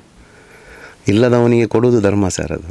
ಹಾಗಾಗಿ ಒಟ್ಟಾರೆ ಒಂದು ಏನು ಹೇಳ್ತಾರೆ, ಇತ್ತೀಚಿನ ದಿನದಲ್ಲಿ ಈ ಒಂದು ಪಾಸಿಟಿವ್ ವೈಬ್ರೇಷನ್ ದೇಶದ ಎಲ್ಲ ಜನರಿಗೆ, ವಿದೇಶದಲ್ಲಿರುವವರಿಗೆ ಎಲ್ಲರಿಗೂ ಕೂಡ ಇದೊಂದು ವೈಬ್ರೇಷನ್ ಆಗಿ ಮಾನಸಿಕವಾಗಿ ಸದೃಢ ಆಗೋದಕ್ಕೆ, ಮನಸ್ಸಿಗೆ ನೆಮ್ಮದಿ ಕೊಡೋಕ್ಕೆ, ಎಲ್ಲರೂ ಒಂದೇ ಅನ್ನುವ ಸಮುದಾಯದಲ್ಲಿ ಇರೋದಕ್ಕೆ ಇದೊಂದು ಒಳ್ಳೆ ಕಾರಣ ಆಗುತ್ತೆ ಅಂತ ನನ್ನ ಪ್ರಕಾರ ಸರ್. ಈ ಸಲ ನಮ್ಮ ಊರಿಂದ ಹೊರ ದೇಶದಲ್ಲಿ, ಹೊರ ರಾಜ್ಯದಲ್ಲಿ ಪ್ರತಿ ಸಲ ಕೂಡ ಕೋಲ ಆದಾಗ ಒಂದು ಕಾಲ್ ಮಾಡ್ತದೆ. ಈ ಸಲ ಕೋಲ ಉಂಡು ಬರೋಡು ಅಂತ ಹೇಳಿದಾಗ ಯಾನು ಬ್ಯುಸಿ ಅಮ್ಮ ಎಂಕು ಬೇಲೆ ಉಂಡು ಅಂತ ಹೇಳ್ತಿದ್ದೆ. ಬಹುಶಃ ಈ ಸಲ ಹೆಚ್ಚಿನ ಸಂಖ್ಯೆಯಲ್ಲಿ ಬರಬಹುದು ಕಾಂತಾರದ ಎಫೆಕ್ಟ್ ಅಂತ ನನಗೆ ಅನ್ನಿಸ್ತಾ ಇದೆ. ಏನು ಹೇಳ್ತೀವಿ? ಇದನ್ನು ನಾನು ಮೊನ್ನೆ ಯಾರಿಗೆ ಹೇಳಿದೆ, ನಾನು ಈಗ ನಮ್ಮ ಕುಟುಂಬದಲ್ಲೂ ಕೂಡ ಈ ಥರದ ವ್ಯವಸ್ಥೆ ಇದೆ, ಕೋಲ ಆಗುವಂಥ ವ್ಯವಸ್ಥೆಗಳಿದೆ. ಈಗ ಅನ್ನಿಸ್ತದೆ ಎಲ್ಲರಿಗೂ ಕೂಡ ನಾವು ಅದನ್ನು ಭಾಳ ಡಿಗ್ನಿಫೈಡ್ ಆಗಿ, ಡಿವೈನಿಟಿಯಾಗಿ ಅದನ್ನು ಮಾಡಬೇಕು, ಅದು ನಮ್ಮ ಕರ್ತವ್ಯ ಅಂತ. ಭಾಳಷ್ಟು ಮನೆಗಳಲ್ಲಿ, ಆಗದಿರುವ ಮನೆಗಳಲ್ಲಿ ಆಗುವಂಥ ಸಾಧ್ಯತೆ ಈ ಸಿನಿಮಾದಿಂದ ಇದೆ. ಆಮೇಲೆ ಭಾಳಷ್ಟು ಜನಕ್ಕೆ ಮತ್ತೊಮ್ಮೆ ಕೋಲಗಳನ್ನು ನೋಡಬೇಕು, ಲೈವ್ ಆಗಿ ನೋಡಬೇಕು ಅನ್ನೋ ಆಸೆಗಳೂ ಇದೆ. ನನಗೆ ಫೋನ್ ಮಾಡಿ, ನಾನು ಅದಕ್ಕೊಂದು ಉದಾಹರಣೆ ಹೇಳ್ತೀನಿ. 2009 ಇಂಟರ್ನ್ಯಾಷನಲ್ ಅವಾರ್ಡ್ ಗೋವಾ ಅದೊಂದು cinema Gaggara first Tulu cinema international ಅವಾರ್ಡಿಗೆ ಸೆಲೆಕ್ಟ್ ಆಯಿತು. ಆದಾಗ ದೊಡ್ಡ ಥಿಯೇಟ್ರು, ಆ ಥಿಯೇಟ್ರಲ್ಲಿ ಒಂದು 10 ಜನ ಇದ್ದರು. ನನ್ನ ವೆಲ್ಕಮ್ ಎಲ್ಲ ಮಾಡಿದ್ರು, ಆ ಸಿನಿಮಾದ ಬಗ್ಗೆ ಮಾತಾಡಿದೆ. ಅಯ್ಯೋ ಇಷ್ಟು ದೊಡ್ಡ ಥಿಯೇಟ್ರಲ್ಲಿ 10 ಜನ ಇದ್ದೆ, ಬೇಜಾರು ಮಾಡಿಕೊಂಡು ಹೋದೆ ನಾನು. ಪಿಕ್ಚರ್ ಮುಗಿಯುವ ಸೌಂಡ್ ಗೊತ್ತಾಗ್ತದೆ ನನಗೆ, ಈಗ ಮುಗೀತದೆ ಅಂತ. ಹೋದಾಗ ಫುಲ್ಲು ಫಾರಿನರ್ಸ್ ಇದ್ದರು. ಎಲ್ಲರೂ ನನ್ನ ತಕ್ಕೊಂಡು where can we see this, ಎಲ್ಲಿ ಸಿಗ್ತದೆ ಇದು, can I have your number ಅಂತ ಎಲ್ಲ ಅವರಿಗೆ ನೋಡಬೇಕು ಬರಬೇಕು ಅಂತ. ನಾನು ಆಗ ಯು ಕ್ಯಾನ್ ಕಾಲ್ ಮೀ ಅಂತೇಳಿ ವಿಸಿಟಿಂಗ್ ಕಾರ್ಡ್ ಎಲ್ಲ ಕೊಟ್ಟೆ. ನನಗೆ ಆವತ್ತಿನ ದಿನ ಈ ಏನು ಹೇಳ್ತಾರೆ ತುಂಬ ಎಕ್ಸೈಟ್ಮೆಂಟ್ ಆದಾಗ ಕತ್ತೊಂದು ನೋವಾಗೋದು ಅಂತ ಇದೆ ನನಗೆ. ಆ ಕತ್ತು ನೋವಾಯಿತು. ಅಂದರೆ ಅಯ್ಯೋ ಎಲ್ಲರೂ ಹಿಡ್ಕೊಂಡು such wonderful cinema, wonderful matter, traditions ಅಂತ. ನೀವು ಈಗಲೂ ಯೂಟ್ಯೂಬಲ್ಲಿ ಗಗರ ಅಂತ ಹಾಕಿ ಅದರಲ್ಲಿ ಒಬ್ಬರು ನೇಪಾಳಿಯನ್ ಈ ಸಿನಿಮಾದ ಬಗ್ಗೆ ಮಾತಾಡಿದ್ದಾರೆ. ಸೊ ನಾನು ಒಟ್ಟಾರೆ ಹೇಳೋದೇನು ಅಂತ ಹೇಳಿದರೆ, ಒಂದು ಪಾಸಿಟಿವ್ ಆಗಿರುವ ವಿಚಾರದೊಟ್ಟಿಗೆ ನಾವು ಪಾಸಿಟಿವ್ ಆಗಿರಬೇಕು. ನಾವು ಯಾಕೆ ನೆಗೆಟಿವ್ ಆಗಬೇಕು ಅಲ್ವಾ? ನಾವು ನೆಗೆಟಿವ್ ಆಗಬೇಕಂತ ಹೇಳುವ ವಿಚಾರ ಸುಮಾರಿದೆ, ಸಮಾಜದಲ್ಲಿ ಆಗಬೇಕಾದಂಥ ಕೆಲಸಗಳು ತುಂಬ ಇದೆ. ಅದಕ್ಕೆ ನಾವು ಅವ್ರ ಜೊತೆ ಓಡಾಡೋಣ ಒಳ್ಳೆಯ ವಿಚಾರಗಳಿಗೆ. ಅದು ಬಿಟ್ಟು ಒಂದು ನಾನು ಹೇಳೋದು ಯಾವಾಗ ಅಂದರೆ, ಇದು ಯಾವುದೇ ಸಿನಿಮಾನ ನಾವು ಪೂಜೆ ಮಾಡಿದಾಗ ಒಂದು ಒಳ್ಳೆಯ ಸಿನಿಮಾ ಆಗಬೇಕಂತಲೇ ಶುರು ಮಾಡೋದು. ಆದರೆ ಇದು 100 ದಿನ ಓಡಬೇಕಂತಲೇ ಶುರು ಮಾಡೋದು. ಆದರೆ ಎಷ್ಟು ಸಿನಿಮಾಗಳು ಸಕ್ಸಸ್ ಆಗುತ್ತೆ, ಎಷ್ಟು ಸಿನಿಮಾಗಳು ಫೇಲ್ಯೂರ್ ಆಗುತ್ತೆ ಅಲ್ವಾ? 100ರಲ್ಲಿ 10% ಅಷ್ಟೇ. ಅದರಲ್ಲಿ ಒಂದು ಈ ಥರ ಎಲ್ಲೋ ಕರ್ಕೊಂಡು ಹೋಗುವಂಥ ಸಿನಿಮಾಗಳಾಗುತ್ತೆ. ನಿಮಗೆ ಹಿಂದಿನ ಕಾಲದಿಂದ ರಾಜ್ಕುಮಾರ್ ಅವ್ರ ಸಿನಿಮಾಗಳಾಗಿ ಬಂಗಾರದ ಮನುಷ್ಯ, ಯಜಮಾನ, ಆಮೇಲೆ ಆ ಥರದ ನಾಗರಹಾವು ಗಾಡಿ ಕಟ್ಟಿ ಹೋಗೋದು. ನಾನು ಮೊನ್ನೆ ನನ್ನ ಹೆಂಡತಿ ಊರು ಪಳ್ಳಿಯಲ್ಲಿ ಸಂಜೆ 5 ವೆಹಿಕಲ್ ನಿಲ್ಲುತ್ತಂತೆ ಮಣಿಪಾಲಕ್ಕೆ ಪಿಕ್ಚರಿಗೆ ಹೋಗ್ಲಿಕ್ಕೆ. ಅವ್ರದ್ದೊಂದು ಟ್ರಾವೆಲ್ದು ಒಂದು ದುಡ್ಡು ಕೊಡಬೇಕು. ನಿಮ್ಮನ್ನು ಪಿಕ್ಚರ್ ಮುಗಿದಾಗ ವಾಪಸ್ ಪಿಕಪ್ ಮಾಡಿ ಅಲ್ಲಿ ತಂದು ಬಿಡ್ತಾರೆ. ಈ ಥರದ ಒಂದು ವಿಚಾರ ಆಗ್ತದೆ. ಅಂದರೆ ಕಾಸರಗೋಡು, ನಾನು ಹುಟ್ಟಿದ ಊರು ಕಾಸರಗೋಡಲ್ಲಿ ನನ್ನ ಕನ್ನಡ ಸಿನಿಮಾಗಳೇ ಓಡಲಿಲ್ಲ. 1 ವಾರ ಪಾಪ ಕಾಯ್ತಿದ್ರಂತೆ. ನನ್ನ ಅಪ್ಪನ ಫ್ರೆಂಡ್ಸ್ ಎಲ್ಲ ಇದ್ರಲ್ಲ, ಹಾಗಾಗಿ ಕಾಯ್ತಿದ್ರು, ಜನ ಬರ್ತಾರೆ ಬರಲಿಲ್ಲ. ಅದು ಸರ್ಕಾರಿ ಹಿರಿಯ ಪ್ರಾಥಮಿಕ ಶಾಲೆಯಿಂದ ಆಯಿತು, ಮತ್ತು ಇದು ಈ ಒಂದು ಕಾಂತಾರದಿಂದ ಆಯಿತು. ಅಂತಾರೆ ಕನ್ನಡ ಸಿನಿಮಾಗಳನ್ನು ನೋಡುವ ಜನಗಳನ್ನು ಮತ್ತೆ ಥಿಯೇಟ್ರಿಗೆ ಸೆಳೆಯುವಲ್ಲಿ ಭಾಳ ಒಂದು ಸಫಲರಾಗಿದ್ದೇವೆ ಅಂತ ಹೇಳೋಕ್ಕೆ ಇಷ್ಟಪಡ್ತೀವಿ. ಹಾಗಂತ ಇದನ್ನು ನಾವು ಟೋಟಲ್ ಇಂಡಸ್ಟ್ರಿ ಅಂತ ತಿಳ್ಕೊಳ್ಳೋಣ. ಇದನ್ನೊಂದು ರೀಜನ್ ಅಂತ ಯಾಕೆ ತಿಳ್ಕೊತೀವಿ ನಾವು? ಇದೊಂದು ರೀಜನ್. ಈಗ ಅದೇ ಥರ ಉತ್ತರ ಕರ್ನಾಟಕ ಭಾಗದಲ್ಲಿ ಇದೆ, ಮಂಡ್ಯ ಭಾಗದಲ್ಲಿ ಇದೆ, ಬೆಂಗಳೂರಲ್ಲಿ ಇದೆ, ಕರಗ ಎಲ್ಲ ಇದೆ. ಎಲ್ಲ ಅದನ್ನು ಮಾಡುವ ರೀತಿಯಲ್ಲೇ ಮಾಡೋಣ ನಾವು. ಅದೇ ನನಗೆ ಇತ್ತೀಚೆಗೆ ಏನು ಈಗೆಲ್ಲ ನೆಗೆಟಿವ್ ವಿಚಾರಗಳನ್ನು ಹಿಡ್ಕೊಂಡು ಸಿನಿಮಾ ಮಾಡ್ತಾರೆ, ಯಾಕೆ ಒಳ್ಳೆ ಕಂಟೆಂಟ್ಸ್ ಬರ್ತಾ ಇಲ್ಲ ಅಂತ. ಅದಕ್ಕೆ ಬಂತಲ್ಲ, ಅದರ ಹಿಂದೆ ಇನ್ನೂ ಒಳ್ಳೊಳ್ಳೆ ಕಂಟೆಂಟ್ಗಳು ಮಾಡ್ಕೊಂಡು ಹೋಗೋದು. ಹೌದು, this is thing what happens. ಆಮೇಲೆ ಎಲ್ಲದಕ್ಕೂ ಅಂತ ಹೇಳ್ತಾರೆ ಅಂತ ಹೇಳಿದ್ರೆ, ಕೊನೆಯಲ್ಲಿ ಏನು ಗೊತ್ತಾ, ಮಾಧ್ಯಮ ದೊಡ್ಡದು. ಸಿನಿಮಾ ಮಾಧ್ಯಮ, ನಮ್ಮ ಮಾಧ್ಯಮ ಎಲ್ಲ ದೊಡ್ಡದೇ. ಅಲ್ಲಿ ಯಾವತ್ತೂ ಆ ನೆಗೆಟಿವ್ ವಿಚಾರಗಳನ್ನು ಜಾಸ್ತಿ ಪಬ್ಲಿಸಿಟಿ ಮಾಡದೆ ಒಳ್ಳೆ ವಿಚಾರಗಳನ್ನು ಕೊಟ್ಟರೆ ಸಮಾಜ ಹಾಗೆ ಬದಲಾಗುತ್ತೆ ಅಂತ ನನ್ನ ಭಾವನೆ. ಅದು ನನಗೆ ಗೊತ್ತಿಲ್ಲ, ಅದು ಆಗುತ್ತೆ. ಅದು ಆಗದಿರೋಕ್ಕೆ ಚಾನ್ಸಸ್ಸೇ ಇಲ್ಲ ಸರ್. ಕಾಂತಾರ ಕಲೆಕ್ಷನ್ನ ಜೊತೆಗೆ ಒಂದು ಹೊಸ ಏನು ಹೇಳ್ತಾರೆ, ಅದಕ್ಕೊಂದು ಸ್ಪೆಷಲ್ ಅಟೆನ್ಷನ್ ಸಿಕ್ಕಿದೆ ಕರ್ನಾಟಕ ಸರ್ಕಾರದಿಂದ ಕೇಳ್ಪಟ್ರ ಒಂದು ಮಾಶಾಸನ. ತಿಂಗಳಿಗೆ 2,000 ಬರುವಂಥದ್ದು. ಬಹುಶಃ ನೀವು ಸಿನಿಮಾ ಮಾಡಿದಾಗಲೂ ಆ ಥರದ ಒಂದು ಪಾಯಿಂಟ್ ಇತ್ತು. ನಾನು ಭೂತ ಕಟ್ಟುವವರನ್ನ ನನ್ನ ಲಾಸ್ಟ್ ಕ್ಲೈಮ್ಯಾಕ್ಸಲ್ಲಿ ಭೂತ ಕಟ್ತಾನೆ ಮಗ. ಕಟ್ಟಿ ಆದ ಮೇಲೆ ಗಗ್ಗರ ಬಿಚ್ಚುವುದಿಲ್ಲ ಅವನು. ಆ ಗಗ್ಗರನ್ನ ಗಳಗಳು ಅಂತ ಸೌಂಡ್ ಮಾಡ್ತಾರೆ. ಹಾಗೆ ಎಲ್ಲ ಭೂತ ಎಲ್ಲ ಮುಗ್ದಿದೆ, ಇವೊಂದೇನು ಇದು ಹೊಸದು ಅಂತ ಕೇಳಿ ಎಲ್ಲ ಊರು ಯಜಮಾನರು ಬರ್ತಾರೆ. ನಿಮ್ಮ ಹತ್ರ ಒಂದು ನಿವೇದನೆ ಇದೆ, ನಾವು 6 ತಿಂಗಳು ಮಾತ್ರ ನಿಮಗೆ ಬೇಕಾಗಿರೋದು, ಮಿಕ್ಕಿದ 6 ತಿಂಗಳು ನಾವು ಏನಾಗಿದೆ ಅಂತ ನೋಡೋದಕ್ಕೂ ನಿಮ್ಮ ಹತ್ರ ಇದಿಲ್ಲ. ನಮಗೆ ನಮ್ಮದೇ ಆದ ಒಂದು ಜಾಗ ಕೊಡಿ, ಒಂದು ಭೂಮಿ ಕೊಡಿ, ನಾವು ಅದರಲ್ಲಿ ಕೃಷಿ ಮಾಡಿ 6 ತಿಂಗಳು ನಾವು ಜೀವನ ಮಾಡಿಕೊಂಡು ನಿಮ್ಮ ಚಾಕರಿ, ದೈವದ ಚಾಕರಿಯನ್ನು ನಾನು ಮಾಡ್ತೀನಿ, ನಾವು ಮಾಡ್ತೀವಿ. ಅಂದರೆ ನಾನು ಅಲ್ಲ, ನಾವು ಮಾಡ್ತೀವಿ. ಓಕೆ, ಹಾಗಾಗಿ ಇದನ್ನು ನೀವು ಒಪ್ಕೊಂಡ್ರೆ ನಾನು ಮುಂದೆ ಕಟ್ತೇನೆ, ಇಲ್ಲದಿದ್ದರೆ ಇವತ್ತು ಬಿಚ್ಚಿದ ಗಗ್ಗರ ನಾನು ಮತ್ತೆ ಯಾವತ್ತೂ ಕಟ್ಟೋದಿಲ್ಲ ಅಂತ ಸುಚೇಂದ್ರ ಪ್ರಸಾದನ ಪಾತ್ರ ಹೇಳುತ್ತೆ. ಆಗ ಅವರು ಹೇಳ್ತಾರೆ, ಹೌದು ಇವನು ಹೇಳಿದ್ದು ಸರಿ, ನಾವು ಸ್ವಲ್ಪ ಆ ಥರನೇ. ಹಾಗಾಗಿ ಅಲ್ಲಿಯೇ ನನ್ನ ಪಿಕ್ಚರಲ್ಲಿ ನಾನು ಅದನ್ನು ಒಪ್ಪಿಸಿದ್ದೇನೆ. ಯಾಕಂತೇಳಿದರೆ ಯಾವುದೇ ಸಂಸ್ಕೃತಿ ಬೆಳಿಬೇಕು ಅಂದರೆ ಅದರ ಹಿಂದೆ ಕೆಲಸ ಮಾಡುವವನು ಚೆನ್ನಾಗಿರಬೇಕು. ಕಂಬಳದ ಹಿಂದೆ ಕೋಣ ಓಡಿಸೋವನು ಚೆನ್ನಾಗಿಲ್ದಿದ್ರೆ ಅವನೇನು ಪಾಪ ಓಡೋದು? ಅವನಿಗೆ ಬೇಕಾದ ಪೌಷ್ಟಿಕ ಆಹಾರಗಳು ಬೇಕು, ಅವನು ಎಕ್ಸಸೈಸ್ ಮಾಡಬೇಕು, ಓಡಬೇಕು, ದಿನ ಪ್ರಾಕ್ಟೀಸು. ಅವನು ಕೂಲಿ ತಲೆಯಲ್ಲಿ ಕಟ್ಟ ಹೊತ್ಕೊಂಡು ಹೋಗಿ ಕತ್ತೆಲ್ಲ ಜಾಮ್ ಆಗಿ ಕೈಯೆಲ್ಲ ನೋವಾದರೆ ಓಡೋಕ್ಕಾಗೆಲ್ಲ ಆಗ್ತದೆ. ಅಂಥವರಿಗೆ ದಟ್ ಇಸ್ ಕಾಲ್ಡ್ ಕೋಚ್ ಅಂತ. ಅಂಥವರಿಗೆ ನಾವು ಸಂಸ್ಕೃತಿಯ ಭಾಗವಾಗಿ ಆ ಸಂಸ್ಕೃತಿನ ಬೆಳವಣಿಗೆಗೆ ಅವರಿಗೆ ನಾವು ಪ್ರೋತ್ಸಾಹ ಮಾಡಿದ್ರೆ ಈ ಸಂಸ್ಕೃತಿ ಮುಂದೆ ಹೋಗುತ್ತೆ. ಅಲ್ಲಿ ತುಳುನಾಡಿನಲ್ಲಿ ಇವತ್ತು ಆ ಥರ ಏನು ತೊಂದರೆ ಆಗಲಿಲ್ಲ ನಮಗೆ ಯಾರಿಗೂ ಕೂಡ. ಆ ಥರ ತುಳುನಾಡಿನಲ್ಲಿ ಈಗಲೂ ಕೂಡ ನೋಡಿ, ಕರಾವಳಿ ಭಾಗದಲ್ಲಿ ಸಂಸ್ಕೃತಿಗಳು ಅಷ್ಟು ಬೇಗ ನಾಶ ಆಗೋದಿಲ್ಲ. ನೀವೊಂದೀಗ ಮಾತು ಹೇಳಿದ್ರಿ, ಕಂಬಳ ಏನು ಓಡಿಸುವವರಿಗೆ ಕರೆಕ್ಟಾಗಿ ಊಟ ಅದು ಇದು ಸಿಗಬೇಕು ಅಂತ. ನಿಮಗೂ ಗೊತ್ತಿದೆ ಸರ್, ಅಂದರೆ ಕಂಬಳದ ಪ್ರಾಣಿಗಳನ್ನು ಎಷ್ಟು ಪ್ರೀತಿಯಿಂದ ಯಜಮಾನರು ನೋಡ್ತಾರ, ಅಲ್ಲಿ ಓಡಿಸುವವರನ್ನು ಕೂಡ ತಮ್ಮ ಮಕ್ಕಳ ಥರ ನೋಡಿಕೊಳ್ತಾರೆ ಇಲ್ಲಿ ಅಂತ. ಹೌದು, ನಿಜವಾಗ್ಲೂ ನೋಡಿ, ಅದನ್ನೇ ನಾನು ಹೇಳಿದ್ದು. ಕಂಬಳದಲ್ಲಿ ಕೋಣ ಓಡುವಷ್ಟೇ ಇವರು ಸಹ ಬಲಿಷ್ಠವಾಗಿರಬೇಕು ಅಂದರೆ ಅವರನ್ನು ಚೆನ್ನಾಗಿ ನೋಡಿಕೊಂಡ್ರೆ ಮಾತ್ರ ಓಡೋಕ್ಕೆ ಸಾಧ್ಯ. ಸೊ ಆವಾಗ ನಾವು ಅವ್ರನ್ನೂ ಚೆನ್ನಾಗಿ ಕೋಣ ಮಾತ್ರ ನೋಡಿದರೆ ಸಾಲದು, ಅಥವಾ ಇವರನ್ನು ನೋಡಿದ್ರೂ ಸಾಲದು, ಕೋಣನ್ನು ನೋಡ್ಕೋಬೇಕಾಗುತ್ತೆ, ಇವರು ನೋಡ್ಕೋಬೇಕಾಗುತ್ತೆ. ಹಾಗೆಯೇ ಭೂತಕೋಲ ಕಟ್ಟುವ ಜನಾಂಗಕ್ಕೆ ಅವರನ್ನು ನಾವು ಚೆನ್ನಾಗಿ ನೋಡ್ಕೋಬೇಕು. ಆವಾಗ ಇದು ಚೆನ್ನಾಗಿ ಸಂಸ್ಕೃತಿನೂ ಬೆಳೀತಾ ಹೋಗುತ್ತೆ, ನಮ್ಮ ನಂಬಿಕೆ ಏರು ಮಟ್ಟದಲ್ಲಿ ಹೋಗುತ್ತೆ. ನಾನು ಇನ್ನೊಂದು ಮಾತು ಹೇಳ್ತೀನಿ ಕೇಳಿ, ಭೂತಾರಾಧನೆ ಅನ್ನೋದು ಒಂದು ಸಂಬಂಧದ ಕೊಂಡಿ. ಅದು ಎಲ್ಲ ಸಂಸಾರದಲ್ಲಿರುವ ಎಲ್ಲರನ್ನೂ ಒಂದು ದಿನ ಆದ್ರೂ 2 ದಿನ ಆದ್ರೂ ಒಟ್ಟಿಗೆ ಸೇರಿಸುವಂತಹ ಒಂದು ಸಂಬಂಧ. ಅದು ಆ ಕೊಂಡಿನೇ ನಮ್ಮಲ್ಲಿರುವ ನಂಬಿಕೆ. ಅದು ನಮ್ಮ ದೈವಾರಾಧನೆ ಅಂತ ಹೇಳಿದ್ರೆ, ಒಬ್ಬ ಯಜಮಾನನಿಗೆ ನಾನು ನ್ಯಾಯವಾಗಿ ಮಾತಾಡಬೇಕು, ಯಾಕಂದರೆ ಅವನ ತಮ್ಮಂದಿರೆಲ್ಲ ಇರ್ತಾರೆ. ಯಜಮಾನ ತಪ್ಪು ಮಾಡಿಬಿಟ್ರೆ ಅದು ಮಾಡೋಕ್ಕೆ ಇದು ಬಿಡೋದು ಬೇಕಲ್ಲ. ಸೊ ಇದರ ಶಕ್ತಿಯ ಪ್ರೇರಣೆಯೊಂದಿಗೆ ಯಜಮಾನ ಮಾತಾಡ್ತಾನೆ, ನಿನಗೇನಾದ್ರು ತೊಂದರೆ ಆದರೆ ನಾನು ಅಣ್ಣ ಇದ್ದೀನಿ ಮಾರಾಯ ಅಂತ ಹೇಳೋದು, ಆ ಥರ. ಸೊ ಇದಕ್ಕೆಲ್ಲವೂ ಅದರ ಹಿಂದೆ ಸಾಮಾಜಿಕವಾಗಿ, ಕೌಟುಂಬಿಕವಾಗಿ ಎಲ್ಲವೂ ಲಿಂಕ್ ಆಗಿದೆ. ಅದು ಹಾಗೆ ಓವರಲ್ ಆಗಿ ಹೇಳೋದಾದರೆ ಸರ್, ಕಾಂತಾರ ಸಿನಿಮಾದಿಂದ ಸಾಕಷ್ಟು ಫಿಲ್ಮ್ ಮೇಕರ್ಸಿಗೆ ನಾವು ತುಳುನಾಡಿನ ಒಂದು ಕಂಟೆಂಟನ್ನು ಮುಟ್ಟಿ ಇಲ್ಲಿಯ ಒಂದು ಏನು ಸಂಸ್ಕೃತಿಯ ಸಿನಿಮಾಗಳನ್ನು ಮಾಡಬೇಕು ಅಂತ ಆಸೆ ಇರುತ್ತೆ. ಆದರೆ ಒಂದು ಹೇಳಿದೆ, ನೀವು ಸಿನಿಮಾ ಮಾಡಿದ ನಂತರ ಬಂದಂಥ ಸಿನಿಮಾಗಳಿಗೆ ಥಿಯೇಟ್ರ್ನಲ್ಲಿ ರೆಸ್ಪಾನ್ಸ್ ಸಿಗದಿದ್ದರು, ಸ್ಟೇಟ್ ಅವಾರ್ಡ್, ನ್ಯಾಷನಲ್ ಅವಾರ್ಡ್ ಬಂದಿದೆ. ಬಟ್ ಜನರಿಗೆ, ಫಿಲ್ಮ್ ಮೇಕರಿಗೆ ಏನಂತ ಹೇಳಿದ್ರೆ, ನಾನು ಮಾಡಿದ ಸಿನಿಮಾವನ್ನು ಥಿಯೇಟ್ರ್ನಲ್ಲಿ ಜನ ನೋಡಬೇಕು ಅಂತ ಆಸೆ ಇರುತ್ತೆ. ಬಟ್ ಕಾಂತಾರದಿಂದ ಒಂದಷ್ಟು ಫಿಲ್ಮ್ ಮೇಕರ್ಸ್ ಇನ್ನೂ ಒಳ್ಳೊಳ್ಳೆಯ ತುಳುನಾಡಿನ ಕಂಟೆಂಟ್ಗಳನ್ನು ಮಾಡುವ ಸಾಧ್ಯತೆ ಇದೆಯಾ ಸರ್? ಖಂಡಿತವಾಗ್ಲೂ ಇದೆ. ನೋಡಿ, ಜಾಗತಿಕವಾಗಿ ವ್ಯಾಪಾರ ಅನ್ನೋದು ತುಂಬ ಇದೆ. ಒಂದು ಸಿನಿಮಾ ಈಗ 16 ಕೋಟಿ ಆಗಲಿ, 20 ಕೋಟಿ ಆಗಲಿ, 10 ಲಕ್ಷ ಆಗಿರಲಿ, ಅದಕ್ಕೆ ಬಂಡವಾಳ ಹಾಕಿ ಅದನ್ನು ವಾಪಸ್ ಪಡ್ಕೊಂಡಿಲ್ಲ ಅಂತ ಇದ್ದರೆ ನಿರ್ಮಾಪಕ ಸೋತೋಗ್ತಾನೆ. ಮತ್ತೊಂದು ಆ ಥರದ ವಿಚಾರಕ್ಕೆ ಕೈ ಹಾಕೋದಿಲ್ಲ. ಈಗ ನಾನೇ ಆಗಲಿ, ನನಗೆ ರಾಷ್ಟ್ರ ಪ್ರಶಸ್ತಿ ಬಂತು, ಸಬ್ಸಿಡಿ ಬಂತು, ಅವಾರ್ಡ್ಗಳಲ್ಲಿ ಕಾಸು ಬಂತು, ಅದನ್ನು ಬೆಸ್ಟ್ ಆಫ್ ಇಂಡಿಯನ್ ಸಿನಿಮಾಕ್ಕೆ ಒಂದು 25 ಲಕ್ಷ ತೊಗೊಂಡ್ರು, ಇದೆಲ್ಲ ಆಗಿ ಅದರಲ್ಲಿ ನನಗೆ ಪ್ರಾಫಿಟ್ ಆಗಿದೆ. ಅದ್ರ ಜೊತೆಯಲ್ಲಿ ಹೆಸರು ಬಂತು ನನಗೆ. ಸಿನಿಮಾನ ಜನ ನೋಡಲಿಲ್ಲ, ಅದನ್ನು ಡಿ ಡಿ ದೂರದರ್ಶನದಲ್ಲಿ ಹಾಕ್ತಾಯಿದ್ರು. ಎಲ್ಲ ಭಾಷೆಗಳಲ್ಲಿ ಹಾಕಿದ್ದಾರೆ, ದೂರದರ್ಶನ ಸಬ್ಟೈಟಲ್. ಹೌದು, ಎಲ್ಲ ಭಾಷೆಗಳಲ್ಲಿ, ಅಸ್ಸಾಮಿ ಭಾಷೆಯಲ್ಲಿ ಹಾಕಿದ್ದಾರೆ, ಕೇರಳ ಭಾಷೆಯಲ್ಲಿ ಹಾಕಿದ್ದಾರೆ, ಎಲ್ಲ ಡಿ ಡಿಯಲ್ಲಿ ಮಾತ್ರ ಬಂತು ಅದು. ಯಾಕಂದರೆ ಅದನ್ನು 5 ವರ್ಷಕ್ಕೆ ನಾವು ಬೆಸ್ಟ್ ಆಫ್ ಇಂಡಿಯನ್ ಸಿನಿಮಾ ಅಂತೇಳಿ ದೂರದರ್ಶನಕ್ಕೆ ಮಾರಿದ್ದು ನಾವು. ಸೊ ಅಲ್ಲಿ ಏನಂದರೆ ಅದೊಂದು 16mm ಸಿನಿಮಾ, ತಾಂತ್ರಿಕವಾಗಿ ಈಗಿನ ಡಿಜಿಟಲ್ ಅಲ್ಲ, ಅದು ರೀಲ್ ಇದ್ದ ಸಮಯ. ಅದನ್ನು 16mm ಅನ್ನು 35ಗೆ ಬ್ಲೋ ಅಪ್ ಮಾಡೋದೆಲ್ಲ ಇದೆ. ಅದು ಟೆಕ್ನಾಲಜಿ ಭಾಳ ಏನು ಇರಲಿಲ್ಲ, ಒಳ್ಳೆ ಕಂಟೆಂಟ್ ಇತ್ತು, ಒಳ್ಳೆ ಪರ್ಫಾರ್ಮರ್ಸ್ ಇದ್ದರು. ಅದು ಬಿಟ್ಟರೆ ಈಗ ನೋಡಿ, ಈಗ ಇದರಲ್ಲಿ ಕೂಡ ಒಂದು ಗರ್ನಾಲದ ಶಾಟ್ ನನಗೆ ಈಗಲೂ ಹೇಳ್ತೀನಿ, ವಾಟ್ ಒನ್ ವಂಡರ್ಫುಲ್ ಶಾಟ್.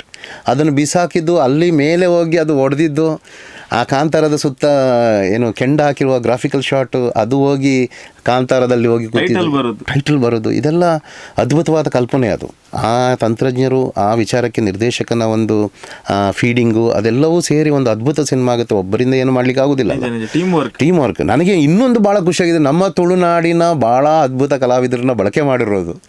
ಯಾಕಂದರೆ ಈ ಯಾರು ನಮ್ಮ ಎಲ್ಲ ಕಲಾವಿದರು ಆಲ್ಮೋಸ್ಟ್ ಮಜಾ ಭಾರತದಲ್ಲಿ ಬರ್ತಾಯಿದ್ರು.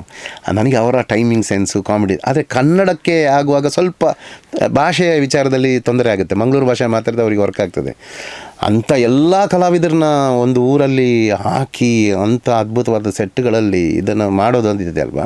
ಅದರ ಜೊತೆಯಲ್ಲಿ ನಮ್ಮ ಊರಿನಲ್ಲಿ ನೋಡಿ, ಒಂದು ಕುಂದಾಪುರದಲ್ಲಿ ಹೋಗಿ ಶೂಟ್ ಮಾಡಿದರು, ಅಲ್ಲಿ ಒಂದಿಷ್ಟು ದುಡ್ಡು ಜನ್ರೇಟ್ ಆಗ್ತದೆ ಅಲ್ವಾ. ಈಗ ಒಂದು ಅಷ್ಟು ಕೋಟಿಯಲ್ಲಿ ಕುಂದಾಪುರದವರಿಗೆ ಎಲ್ಲ ಕೆಲಸಗಳಿಗೆ ಎಲ್ಲ ಒಂದು ವೆಹಿಕಲ್ಸು, ಅದು ಇದು ಡೀಸೆಲ್, ಪೆಟ್ರೋಲು, ಆ ಥರದ್ದೆಲ್ಲ ಎನ್ಹಾನ್ಸ್ ಆಗುತ್ತೆ. ಅದಕ್ಕೆ ದೇವಸ್ಥಾನ ಕಟ್ಟುವಾಗ ನಾವು ಅದಕ್ಕೆ ಮಾಡಬಾರ್ದು ಅಂತ ಹೇಳ್ಬಾರ್ದು. ಯಾಕಂದರೆ ಅಲ್ಲಿರುವ ಎಲ್ಲ ವಿಚಾರದಲ್ಲಿ 2 ಕೋಟಿ ದುಬೈಯಿಂದ ಬರ್ತದೆ, 2 ಕೋಟಿ ಮುಂಬೈಯಿಂದ ಬರ್ತದೆ, ಎಲ್ಲಿಂದೆಲ್ಲ ಬಂದು ಒಂದು ಕಡೆಯಲ್ಲಿ ಶೇಖರಣೆ ಆಗುತ್ತೆ. ಅದು ಎಲ್ಲರಿಗೂ, ಸಮಾಜದಲ್ಲಿರುವ ಎಲ್ಲ ಸಮುದಾಯದವ್ರಿಗೂ ಅದು ಈಕ್ವಲ್ ಆಗಿ ಡಿವೈಡ್ ಆಗುತ್ತೆ. ಅಲ್ಲಿ ಒಬ್ಬರು ಮುಸ್ಲಿಮೂ ಸಪ್ಲೈ ಮಾಡಿರ್ತಾರೆ, ಒಬ್ಬ ಕ್ರಿಶ್ಚಿಯನರು ಸಪ್ಲೈ ಮಾಡಿರ್ತಾರೆ, ಒಬ್ಬರು ಆಚಾರ್ಯರು ಸಪ್ಲೈ ಮಾಡಿರ್ತಾರೆ ಅಲ್ವಾ. ಸೊ ಹಾಗಾಗಿ ಅದು ಆಗ್ತಾ ಇರಬೇಕು. ಇದು ಸಮಾಜದಲ್ಲಿ ಸಮತೋಲನೆ ಬರುವುದಂದರೆ ಹೀಗೆ ಆಗಬಾರ್ದು ಅಂತೇಳಿ ಕಂಪ್ಲೇಂಟ್ ಮಾಡಿ ಇದನ್ನು ನಿಲ್ಲಿಸಿದರೆ ಯಾವುದಾಗಲ್ಲ, ಅವರಿಗೆ ಇಂಡೈರೆಕ್ಟಾಗಿ ಎಲ್ಲೋ ಒಂದು ಹೊಡಿತಾ ಇರ್ತದೆ ಅದು. ಸೊ ಕೊನೆಯದಾಗಿ ಒಂದು ಕಾಂತಾರದಂಥ ಕಾನ್ಸೆಪ್ಟ್, ಯಾಕಂತ ಹೇಳಿದ್ರೆ ನಮ್ಮ ತುಳುನಾಡ ಸಂಸ್ಕೃತಿ, ತಾವು ಕೂಡ ಒಬ್ಬರು ನಟರು ಹೌದು, ನಿರ್ದೇಶಕರು ಹೌದು, ನಿರ್ಮಾಪಕರು ಹೌದು, ಈ ಥರದ ಕಾನ್ಸೆಪ್ಟನ್ನು ಒಪ್ಪಿಕೊಂಡ ಜನತೆಗೆ, ಹಾಗೆ ಇಷ್ಟು ಒಳ್ಳೆ ಸಿನಿಮಾ ಕೊಟ್ಟ ಕಾಂತಾರ ಚಿತ್ರತಂಡಕ್ಕೆ ಏನು ಹೇಳಲಿಕ್ಕೆ ಇಷ್ಟಪಡ್ತೀರಿ ಸರ್? ಧನ್ಯೋಸ್ಮಿ. ಯಾಕಂದರೆ ಅದಕ್ಕಿಂತ ದೊಡ್ಡ ವರ್ಡ್ಸ್ ಏನಿಲ್ಲ. ಮುಂದೆ ಒಳ್ಳೆ ಚಿತ್ರ ಮಾಡಲಿ. ನಮ್ಮ ಸಂಸ್ಕೃತಿ ಅಂತಲ್ಲ, ಎಲ್ಲ ಸಂಸ್ಕೃತಿನ ಟಚ್ ಮಾಡಲಿ, ನಮ್ಮತನವನ್ನು ಉಳಿಸ್ಕೊಳ್ಳೋಣ. ಕೊನೆಗೆ ಬರೋದು ನಮ್ಮ ಕನ್ನಡ, ನಮ್ಮ ಭಾರತ, ಆ ಥರ ಅಲ್ವಾ. ಸೊ ಹಾಗಾಗಿ ಈ ಥರದ ಮುಂದೆ ಮಾಡುವ ಪೀಳಿಗೆಯವರು, ಹೊಸ ಜನ್ರೇಷನ್ ಅವರು ಈ ಥರದ ಸಿನಿಮಾ ಮಾಡುವಾಗ ದಯವಿಟ್ಟು ಅದು ಒಂದು ಪರಿಪೂರ್ಣವಾದ, ಉತ್ತಮವಾದ, ಸಾಮಾಜಿಕ ಒಂದು ಒಳ್ಳೆ ಮೆಸೇಜ್ ಇರುವಂಥ, ಪಾಸಿಟಿವ್ ವೈಬ್ರೇಟ್ ಇರುವಂಥ ಚಿತ್ರಗಳನ್ನು ಮಾಡಿ. ಅದಕ್ಕೂ ನಾನು ಒಂದು ಸಣ್ಣ ಕಂಟೆಂಟ್ ಮಾಡಿದ್ದೀನಿ. ಈಗ ಒಂದು 80s ನಡೆಯುವ, ತುಳುನಾಡಿನಲ್ಲಿ ನಡೆಯುವ ಕತೆ ಚಿತ್ರೀಕರಣ ಆಗಿ ಡಬ್ಬಿಂಗಲ್ಲಿ ಇದ್ದೀನಿ, ಪ್ರೋಸೆಸ್ಸಲ್ಲಿದೆ. ನನಗೇನೋ ಆವಾಗ ಅನಿಸ್ತು, ಸಮತೋಲನೆಯ ಬಗ್ಗೆನೇ ಮಾಡಿದ್ದು ನಾನು ಕೂಡ. ಒಂದು ಉತ್ತಮ ಚಿತ್ರ ಆಗಿದೆ ಅಂತ ಆ್ಯಸ್ ಎ ನಿರ್ದೇಶಕನಾಗಿ ನಾನು ಅದನ್ನು ಒಪ್ಕೊಳ್ತೇನೆ. ಇನ್ನು ಮುಂದೆ ಅದೇ ಎಲ್ಲ ಜನಕ್ಕೂ ಅವಕಾಶಗಳು ತುಂಬ ಬರುತ್ತೆ. ಜಾಗತಿಕವಾಗಿ ವ್ಯಾಪಾರ ಆದಾಗ ಅಲ್ಲಿ ಏನೋ ಪೊಟೆನ್ಷಿಯಲ್ ಇದೆ ಅಂತ ಅರ್ಥ ಆಗುತ್ತಲ್ಲ. ಸೊ ಅಲ್ಲಿ ಎಲ್ಲ ತಂತ್ರಜ್ಞರಿಗೆ, ಇಲ್ಲಿ ಕಲಾವಿದರಿಗೆ ಅವಕಾಶಗಳು ಬರುತ್ತೆ. ಅವಕಾಶಗಳನ್ನು ಸದುಪಯೋಗ ಮಾಡಿ ಅಷ್ಟೇ. ಎಲ್ಲರಿಗೂ ಒಳ್ಳೆಯದಾಗಲಿ. Thank you very much. ಒಳ್ಳೆ ರೀತಿ ಅಂದರೆ ಒಳ್ಳೆ ರೀತಿಯಲ್ಲಿ ಮಾಡಿ ಸದುಪಯೋಗ ಮಾಡಿಕೊಳ್ಳಿ ಅಂತ. ಮತ್ತು ಇನ್ನೊಂದು ಅಂತ ಹೇಳಿದ್ರೆ ಎಲ್ಲರಿಗೂ ಒಳ್ಳೆಯದಾಗಲಿ, ಪಾಸಿಟಿವ್ ಆಗಿ ಥಿಂಕ್ ಮಾಡೋಣ. ಎಲ್ಲವೂ ನಮ್ಮದೇ, ನಾವೆಲ್ಲರೂ ಜೊತೆಗಿರುವವರು. ಸೊ ನಮ್ಮದೇ ಆಗಿರೋದ್ರಿಂದ ಪಾಸಿಟಿವ್ ಆಗಿ ಥಿಂಕ್ ಮಾಡಿಕೊಂಡು ಮುಂದೆ ಹೋಗೋಣ. ಮಗದಷ್ಟು ಒಳ್ಳೊಳ್ಳೆ ಚಿತ್ರಗಳು ಕನ್ನಡದಲ್ಲಿ ಬರಲಿ. ಕನ್ನಡ ಸಿನಿಮಾ ಇತ್ತೀಚಿನ ವರ್ಷಗಳಿಂದಲೇ ನೋಡ್ತಾ ಇದ್ದೀವಿ ನಾವು. ಅಂತಾರಾಷ್ಟ್ರೀಯ ಮಟ್ಟದಲ್ಲಿ ಕನ್ನಡ ಚಿತ್ರಗಳಿಗೆ ಭಾರಿ ದೊಡ್ಡ ಮಾನ್ಯತೆ ಇದೆ, ಮಣ್ಣೆನೇ ಇದೆ. ನನಗೇ ಬಿಸ್ನೆಸ್ ವಿಚಾರದಲ್ಲಿ ಕಾಲ್ಸ್ ಎಲ್ಲ ಬಂದಾಗ ಖುಷಿಯಾಗೋದು. ಇಲ್ಲಾಂದರೆ ನಮ್ಮ ಸಿನಿಮಾಗಳನ್ನು ಪಾಪ ನಿರ್ಮಾಪಕರು ಮಾಡಿ ಪೋಸ್ಟರ್ ಅಂಟಿಸಿದ ಗಮ್ಮಿನ ದುಡ್ಡು ಬರೋದು ಎಲ್ಲ ಇರ್ತಾರೆ. ಆದರೆ ಒಳ್ಳೆ ಚಿತ್ರಗಳನ್ನು, ಒಳ್ಳೆ ಕಂಟೆಂಟ್ಗಳನ್ನು ಮಾಡಿ ಅಂತ ಕೇಳ್ಕೊತೀನಿ.